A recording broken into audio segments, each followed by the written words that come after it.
भक्तों, आज हम आपको देवी संध्या कौन थी और उन्होंने समस्त पुरुष जाति को कौन सा श्राप दिया था, यह कथा सुनाने जा रहे हैं। इस प्राचीन कथा के माध्यम से जानते हैं कि देवी संध्या ने पुरुष जाति को श्राप क्यों दिया था। हमारे सभी सनातनी भाई बहनों को हमारा नमस्कार। आप देख रहे हैं आध्यात्मिक कथाएं। आपको हमारी भक्तिमय कथा कैसी लगती है, कमेंट करके ज़रूर बताइएगा और एक बार कमेंट बॉक्स में हर हर महादेव ज़रूर लिखें। दोस्तों, एक समय की बात है, देवर्षि नारद भगवान शिव के दर्शन करने के उद्देश्य से कैलाश पर्वत पर जाते हैं।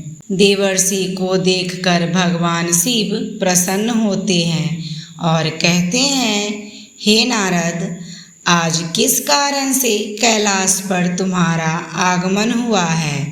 अवश्य ही प्रभु ने कोई लीला रची है जिसका भाग बनकर तुम यहाँ पर आए हो।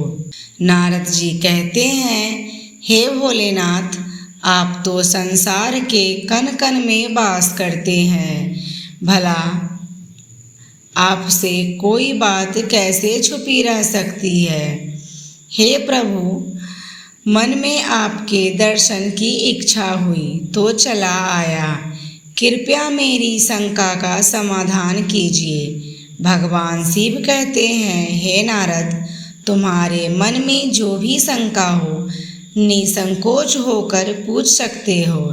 तुम्हारी हर शंका का समाधान किया जाएगा। अतः तुम्हारी जो भी शंका हो पूछ लो। देवर्षि कहते हैं, हे महादेव, आप परम दयालु हैं, कृपालु हैं।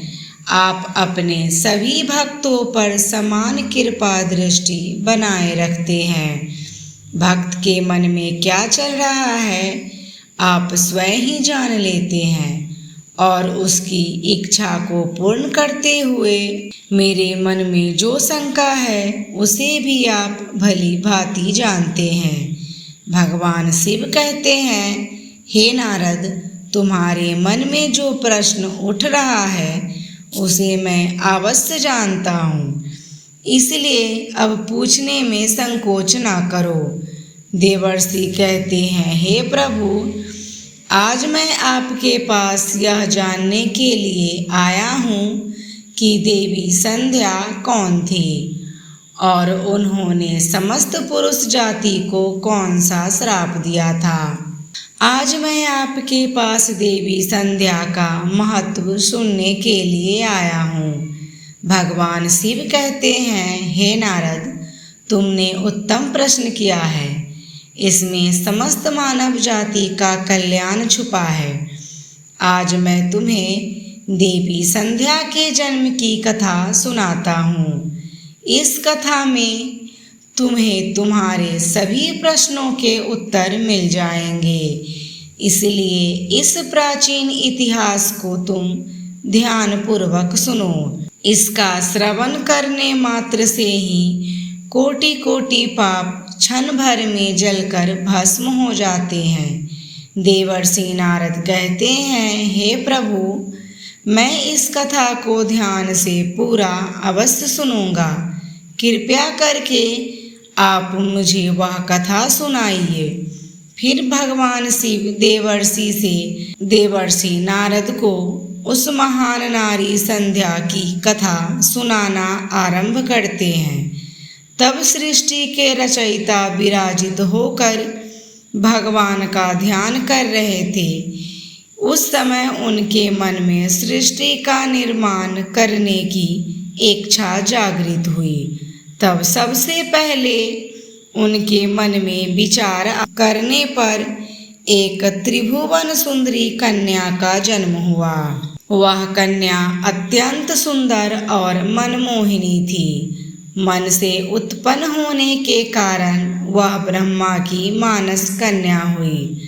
ब्रह्मा जी उस समय ध्यान कर रहे थे और ध्यान करते समय वह कन्या उत्पन्न हुई, इसलिए उसका नाम संध्या हुआ। ब्रह्मा जी ने उस अत्यंत सुंदरी स्त्री की ओर देखा तो कुछ क्षणों के लिए ब्रह्मा जी का मन विचलित हो गया। उसका मनमोहक रूप देखकर ब्रह्मा जी मोहित हो गए और उनके मन में काम भाव जागृत हुआ। ब्रह्मा जी की ऐसी कुपित दृष्टि पड़ते ही उस देवी का तेज नष्ट हो गया, जिससे वह देवी संध्या बहुत दुखी हो गई और वह उस स्थान को छोड़कर चली गई। ब्रह्मा जी के मन में किसी भी प्रकार का विकार उत्पन्न हो ही नहीं सकता, किंतु प्रभु की लीला तो देखिए। उन्होंने अपनी लीला दिखाने के लिए ब्रह्मा जी के मन में विकार डाल दिया। उसी विकार के कारण ब्रह्मा जी के मन में कुछ क्षणों के लिए काम का भाव उत्पन्न हो गया। प्रभु की ऐसी लीला रचना के पीछे समस्त मानव जाति का कल्याण छुपा था। अब तुम प्रभु की इस विचित्र लीला को ध्यान से सुनो। ब्रह्मा जी के ऐसे व्यवहार से देवी संध्या अत्यंत दुखी होकर चंद्रभाग पर्वत पर ध्यान करने के लिए चली गई। वहां जाकर उसके मन में इस बात की चिंता सताने लगी कि मैं तपस्या किसकी करूं, किस भगवान की आराधना करूं। इसी विचार से वह पृथ्वी लोक पर गृहलोभित नाम के सरोवर के पास चली गई और वहीं पर खड़ी हो गई। फिर महर्षि वशिष्ठ उसी स्थान से गुजर रहे थे तो उन्होंने देवी संध्या को सरोवर के पास खड़ा हुआ देखा। देवी संध्या को अकेले में उस स्थान पर देखकर महर्षि वशिष्ठ उनके पास चले आए और पूछने लगे, हे भद्रे, तुम कौन हो? इस भयंकर वन में किस लिए घूम रही हो? यदि कोई गोपनीय बात ना हो तो अवश्य तुम्हारा उद्देश्य बताओ। तब देवी संध्या ने उनके साथ जो हुआ वह बताया और कहा, हे मुनिवर, इस पर्वत पर तपस्या करने के उद्देश्य से आई हूँ। कृपया मुझे बताइए, मैं किसकी तपस्या करूँ? मुझे अब इस दोष से कौन मुक्ति दिलाएगा तथा तपस्या कैसी करनी चाहिए? कृपया मुझे उपदेश देकर अनुग्रहित कीजिए। देवी संध्या की बात सुनकर महर्षि वशिष्ठ कहने लगे, हे देवी, तुम भगवान नारायण की तपस्या करो और ओम नमो नारायण नमो इस मंत्र का जाप करो और जब तक भगवान के दर्शन ना हो तब तक इस मंत्र का जाप करती रहो। स्वच्छ वस्त्र पहनकर उत्साह और प्रेम के साथ इस नियम का पालन करो। मौन धारण करते हुए भगवान के नाम का जाप करो। तुम्हारी भक्ति से प्रसन्न होकर भगवान विष्णु तुम्हें स्वयं दर्शन देंगे। इस प्रकार से महर्षि वशिष्ठ देवी संध्या को उपदेश देकर वहां से चले गए। देवी संध्या को अब तपस्या का मार्ग मिल गया। उसके हर्ष की सीमा न रही और वह बड़े आनंद के साथ श्री हरि की तपस्या में लग गई। अब महर्षि के बताए नियमों का पालन सावधानी से करने लगी। इस प्रकार सभी नियमों का पालन करते हुए देवी संध्या ने 4 युगों तक अपनी तपस्या चालू रखी। उसका व्रत तपस्या भगवान के प्रति श्रद्धा को देखकर सभी देवताओं को बड़ा आश्चर्य हुआ। भगवान विष्णु भी देवी संध्या की तपस्या से अत्यंत प्रसन्न हुए और फिर वह मनोहर चतुर्भुज रूप धारण करके उसके सामने प्रकट हुए और देवी संध्या से कहने लगे, हे देवी, उठ जाओ, मैं तुम्हारी भक्ति से अत्यंत प्रसन्न हूँ। भगवान विष्णु की मनोहर छवि देखकर देवी संध्या शीघ्रता से खड़ी हो गई। भगवान का स्वरूप सूर्य के समान तेजवान दिखाई पड़ रहा है। भगवान के ऐसे रूप को देखकर देवी संध्या स्तब्ध हो गई और उसे समझ में नहीं आ रहा था कि वह क्या करे और क्या कहे। उसके मन में भगवान की स्तुति करने की अभिलाषा हुई, परंतु वह भगवान के उस रूप को देखकर कुछ भी बोल नहीं पा रही थी। फिर भगवान विष्णु ने देवी संध्या की मनोदशा को जान लिया और उसे दिव्य ज्ञान, दिव्य दृष्टि तथा दिव्य वाणी प्रदान की। फिर देवी संध्या बड़े उत्साह से भगवान विष्णु की स्तुति करने लगी। उसके एक एक वाक्य में उसकी भक्ति और समर्पण दिखाई पड़ रहा था। तपस्या के कारण संध्या का शरीर अत्यंत कमजोर हो गया था। तब भगवान ने अपनी अमृतमय दृष्टि डालकर उसके शरीर को हष्ट पुष्ट बना दिया और मधुर वचन में उसने कहने लगे, प्रसन्न हो तुम, अपने अनुसार वर मांग लो। संध्या ने कहा, हे प्रभु, यदि आप मुझ पर प्रसन्न हैं, मुझे वरदान देकर अनुग्रहित करना चाहते हैं, मैं पहला वर मांगती हूँ कि संसार में जितने भी आदमी पैदा होते हैं उसके मन में काम का विकार उत्पन्न न हो। दूसरा वर यह मांगती हूँ कि मेरा पति धर्म कभी खंडित ना हो। और तीसरा वरदान मुझे यह दीजिए कि अपने पति के अलावा किसी अन्य पुरुष के प्रति मेरे मन में आसक्त न हो। जो भी पुरुष मेरी ओर काम भाव से देखे वह पुरुष नपुंसक हो जाए। भगवान विष्णु ने वरदान देते हुए कहा, हे कल्याणी, आज तुमने संसार के कल्याण के लिए उत्तम वर मांगा है। इसीलिए आज से ही पैदा होने के बाद किसी भी प्राणी में काम वासना का भाव नहीं होगा। मनुष्य के शरीर की 4 अवस्थाएं होंगी, बाल्यावस्था, कौमार, यौवन और जरा। मनुष्य कौमार की अवस्था के अंत में ही काम भाव का उदय होगा। तुम्हारी इस तपस्या से आज मैंने यह मर्यादा स्थित कर दी है। संसार में कोई भी प्राणी पैदा होते ही काम भावना से युक्त नहीं होगा। तुम्हारे सतीत्व की प्रशंसा तीनों लोकों में होगी और तुम्हारे पति के अलावा जो भी पुरुष तुम्हें काम की दृष्टि से देखेगा वह तुरंत ही नपुंसक हो जाएगा।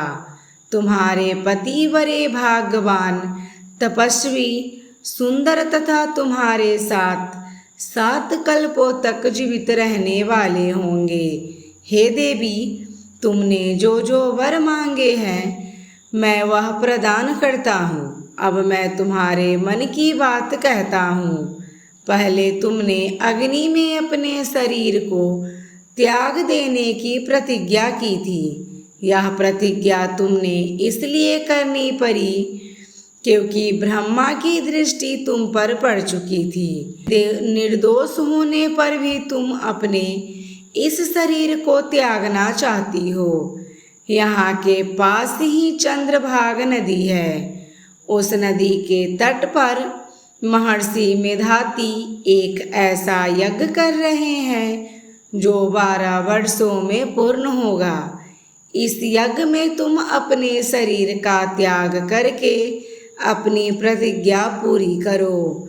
किंतु तुम वहाँ पर ऐसे वेश में जाओ कि मुनियों की दृष्टि तुम्हारे ऊपर ना पड़े।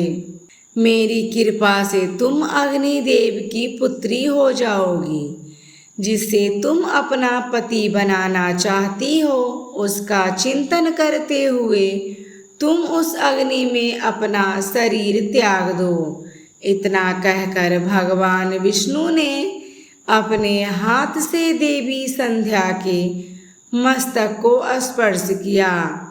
भगवान का स्पर्श होते ही देवी संध्या का शरीर आटे का बन गया। भगवान ने ऐसा इसलिए किया क्योंकि मुनियों का वह यज्ञ संसार के कल्याण के लिए हो रहा था और उस अग्नि में मांस ना गिर जाए और अग्निदेव मांस भोगी ना बन जाए। तदंतर देवी अदृश्य होकर उस यज्ञ के स्थान पर गई। उस समय उसके मन में एक ही भावना थी। उसने पृथ्वी पर आते ही सबसे पहले महर्षि वशिष्ठ जी के दर्शन किए थे। इसलिए उसने अपने मन में महर्षि वशिष्ठ जी को ही अपना पति मान लिया और उनका ही चिंतन करते हुए उन्होंने यज्ञ की अग्नि में अपने शरीर को त्याग दिया। फिर भगवान की आज्ञा से अग्नि देवी संध्या के शरीर को सूर्यमंडल को लेकर गए। फिर सूर्य देव ने संध्या के शरीर के 2 भाग करके देवताओं और पितरों को प्रसन्न करने के लिए अपने रथ पर स्थापित कर दिया। उसके शरीर का ऊपरी भाग प्रातः काल हुआ और शेष भाग संध्या काल हुआ। देवी संध्या के कारण ही सुबह सूर्योदय के समय को प्रातः संध्या कहा जाता है और सूर्यास्त के समय को संध्या काल कहा जाता है।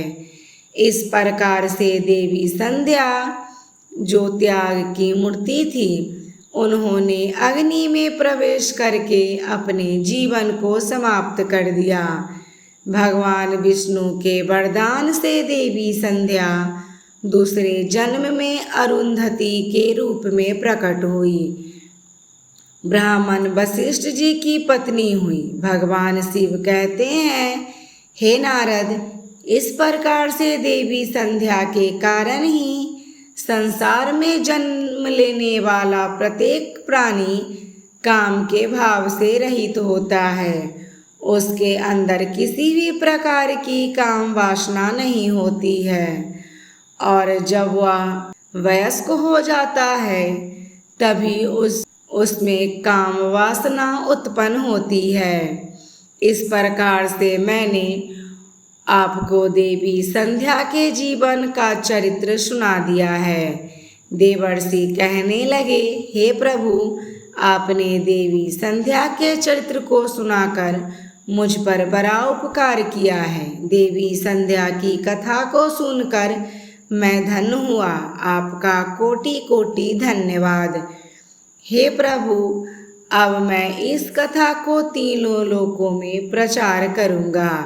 इस प्रकार भक्तों, भगवान शिव ने देवर्षि को देवी संध्या की कथा सुनाई। अगर आपको यह कथा अच्छी लगी हो तो इस वीडियो को लाइक करें और चैनल को सब्सक्राइब जरूर कीजिएगा और साथ में घंटी का बटन को जरूर दबाइएगा ताकि हमारे आने वाली कोई भी धार्मिक वीडियो की नोटिफिकेशन आप तक पहुंचती रहे। धन्यवाद।